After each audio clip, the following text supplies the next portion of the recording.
The fighting on the streets of Sudan is relentless. Ceasefire after ceasefire has not held. Forces previously accused of genocide returning to a well-worn playbook: terrorize, expel, and ethnically cleanse. The paramilitary Rapid Support Forces, RSF, are currently engaged in a fight for dominance with Sudan's army. But years before that rivalry spilled blood in Sudan's streets, they were implicated in atrocities in Darfur. Now, once again, Darfur to the west of the country is stalked by the spectre of genocide.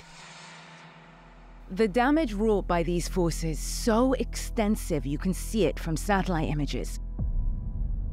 This is El Geneina, West Darfur. Hundreds killed, whole districts razed to the ground. And it's not only El Geneina that is burning. This is Andur. And this, Kadumi.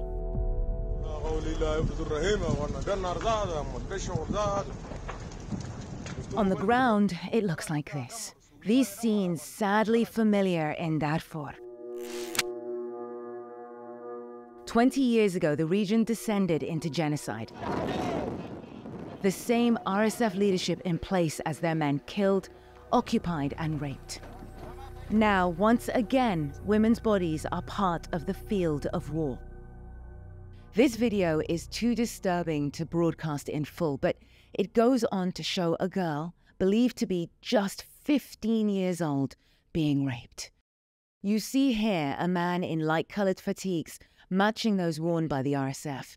We've paused the video just before the camera pans to show another soldier wearing the same uniform, forcing himself onto the prone girl. CNN verified and geolocated the area where this happened. We're not revealing the exact location in Khartoum to protect our sources and the young girl. This is not an isolated incident.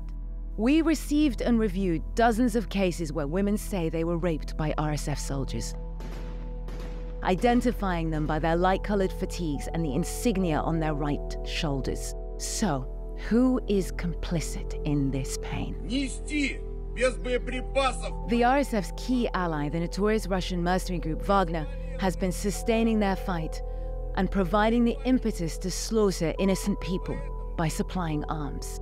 We're going to show you how.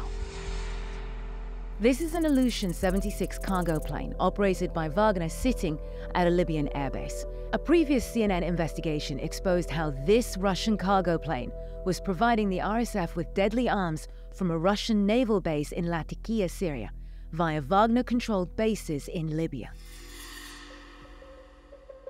This pattern starts just days before the war begins in Sudan. Libya, Syria, and back, and it picks up pace. What's interesting here is the new focus on the city where it goes next, Bangui, the capital of the Central African Republic.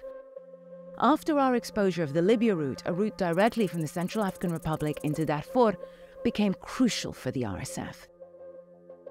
Eyewitnesses at key transit points and intelligence active in the region told CNN arms and supplies from this Illusion transported overland using the truck captured here and others like it.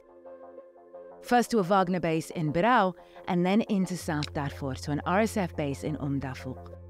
Wagner putting their thumb on the scales here to secure access to Sudan's resources through Darfur, creating chaos and terror, helping tip the balance of power in their war in Ukraine, whatever the cost.